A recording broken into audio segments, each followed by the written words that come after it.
अस्सलामुअलैकुम वरहमतुल्लाहि वबरकातुह। तो फ्रेंड्स, मैं हूँ आपका दोस्त मलिक मोहम्मद अदरीस। तो आज एक्सेल में मैं आपके लिए एक फंक्शन लेके आया हूँ। वो ये है कि आप वी लुकअप को इस्तेमाल करके आप अपने काम को कितना आसान बना सकते हैं। जैसे मेरे पास एक डाटा है, डाटा में डिपार्टमेंट दिए हुए हैं। मतलब मुख्तलिफ बच्चे ने दाखिला लिया है किसी कॉलेज में, किसी किसी भी इदारे में उन्होंने दाखिला लिया है। तो उन्होंने मुख्तलिफ प्रोग्राम सेलेक्ट किए हैं। तो किसी का BIS है, किसी का फिजिक्स के, किसी का इंजीनियरिंग है। तो अब ये डिपार्टमेंट है, ये डिपार्टमेंट कोई डिपार्टमेंट साइंस का है, कोई सोशल साइंस का है, कोई इंजीनियरिंग का है। तो अब हमने बच्चों के नाम के आगे उनके डिपार्टमेंट के वो टाइप बताने है कि वो साइंस है क्या है। तो अब इसके लिए ये हमारे पास 700 इंट्रीज हैं। तो 700 इंट्रीज में हम जैसे 742 इंट्रीज हैं, तो हम एक एक करके इसको नहीं लिख सकते। तो इसको लिखने के दो तरीके हैं। तो मैं आपको बताता हूँ। सबसे पहले मैं एक नया कॉलम क्रिएट करता हूँ, उसको मैं नाम देता हूँ फैकल्टी का। तो ये एक नया कॉलम क्रिएट हो गया। इस कॉलम में अब हम इसके दो तरीके हैं। मैं आपको दोनों तरीके बताऊंगा। पहले मैं आपको एक तरीका बताता हूँ, वो थोड़ा टाइम दूसरे से कम लेगा। अब वैसे आपका टाइम बहुत कम लेगा। उसका ये तरीका है कि आपने सबसे पहले इस फिल्टर में जाना है, डिपार्टमेंट के फिल्टर में। डिपार्टमेंट में के फिल्टर में जाने के बाद आपने सिर्फ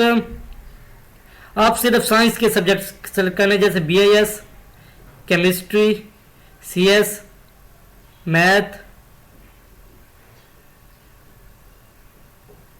फिजिक्स और स्टैट। अब सिर्फ और सिर्फ यही सब्जेक्ट आ गए हैं।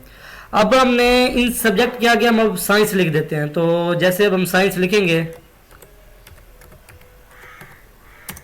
ये साइंस हो गया। अब हम इसको खींच के जितना आप सब में लगाना चाहें, मैं समझाने के लिए आपको कुछ में लगाता हूं।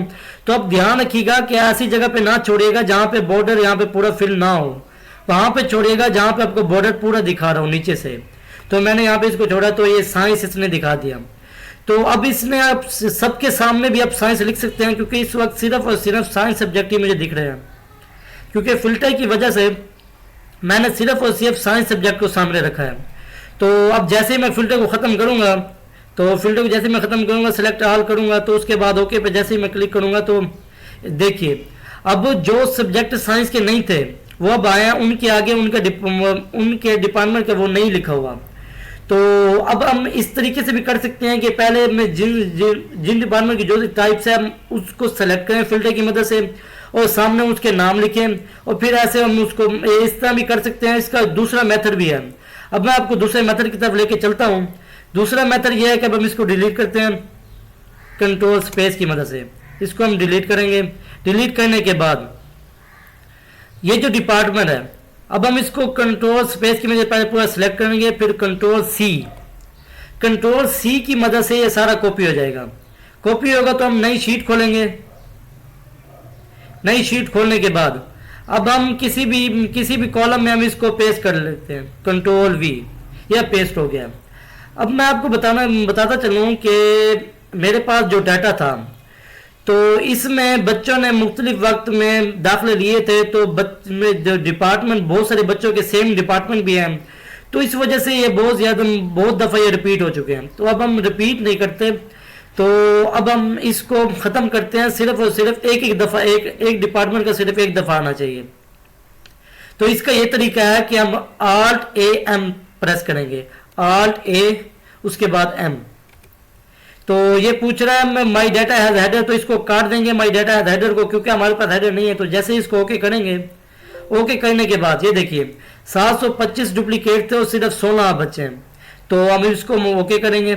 ओके करने के बाद अब ये हमारे पास सिर्फ और सिर्फ उन सब के सिर्फ और सिर्फ एक दफ़ा जो ओरिजिनल थे, सिर्फ हमारे पास वही आ गए। इसके बाद हम इसको नाम देते हैं डिपार्टमेंट का।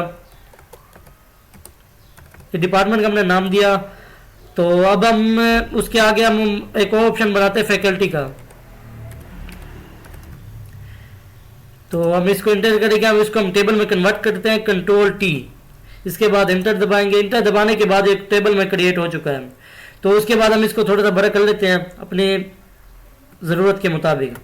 तो जो बी है, अब हम इसको अगर आप चाहें तो आप इसको असेंडिंग ऑर्डर में भी लेके आ सकते हैं ताकि आपके लिए आसानी हो। आप नहीं भी लेके आना चाहते तो कोई फ़र्क नहीं पड़ता, Alt A S A।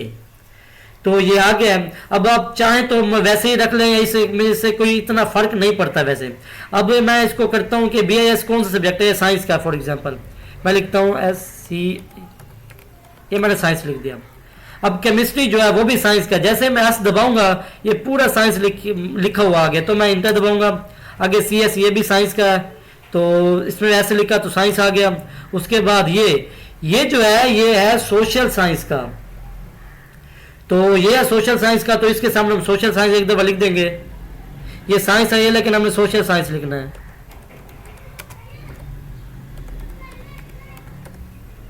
ये सोशल साइंस हो गया। उसके बाद ये जो अगला है ये भी सोशल साइंस का है। तो अब हम दो हमारे पास हो गए हैं। तो अब हम एक काम करेंगे, आसानी से लिखने के लिए हम दोबारा पूरा नहीं लिखेंगे। तो अब हम Alt डाउन एरो दबाएंगे। Alt डाउन एरो जैसे ही दबाएंगे तो अब हमारे पास दो ऑप्शन आ गए, एक साइंस है, एक सोशल साइंस है। तो ये सोशल साइंस का, तो सोशल साइंस पे जाके इंटर करेंगे।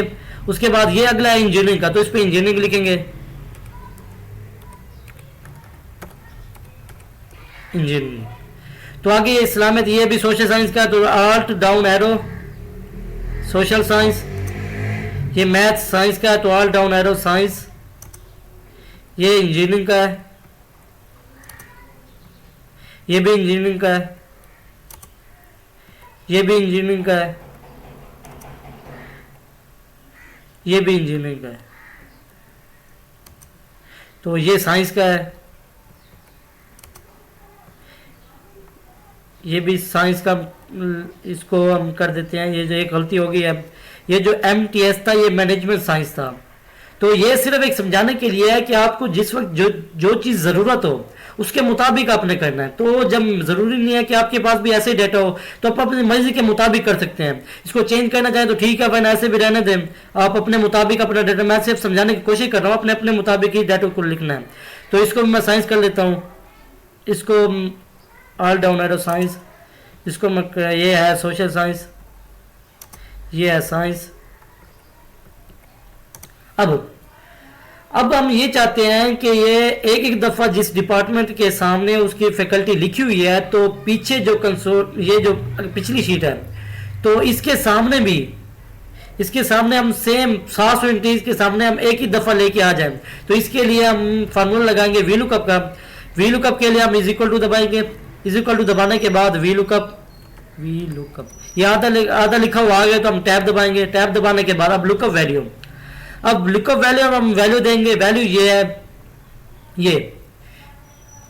ये प्रोग्राम की वैल्यू है, ये हमने नहीं देनी, हम डिपार्टमेंट की वैल्यू देंगे। ये डिपार्टमेंट की वैल्यू हमने दे दी। तो उसके बाद हम कोमा दबाएंगे, कोमा प्रेस करेंगे। उसके बाद हम जाएंगे उस शीट में, जिस शीट में हमने उसको कॉपी किया था, उस जिस शीट में हमने लिखा था उसको। तो टेबल अरे है, तो जब ये शक्ल बने तो उस वक्त आपने प्रेस करना है। प्रेस करने के बाद आपने कोमा दबाना है। कोमा दबाने के बाद अब वो कॉलम नेक्स्ट नंबर, ये वो कह रहे हैं कि इन दोनों में से आपने कौन सा कॉलम लेना है। हमने दूसरा लेना है, तो हम दूसरा लिखेंगे। दूसरा लिखने के बाद हम इंटर प्रेस करेंगे। ये देखिए, ये मैं आपको एक बात समझाता चलूँ, ये मेरी बात गौर से सुनिएगा।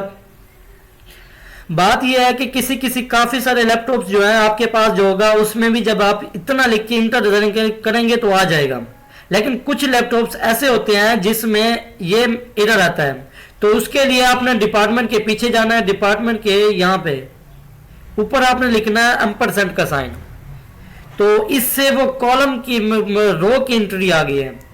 तो इससे जैसे आप इंटर करेंगे तो ये देखिए सारे का सारा वो जो हमने थोड़ी देर में काम किया था वो 700 एंट्रीज के सामने उसका लिखा हुआ आ गया, डिपार्टमेंट की फैकल्टी। तो अगर आपका लैपटॉप में ये पहले जो मैंने लिखा है ये लिखते हुए आ जाता है तो ठीक है, वरना आपने % का साइन डालना है।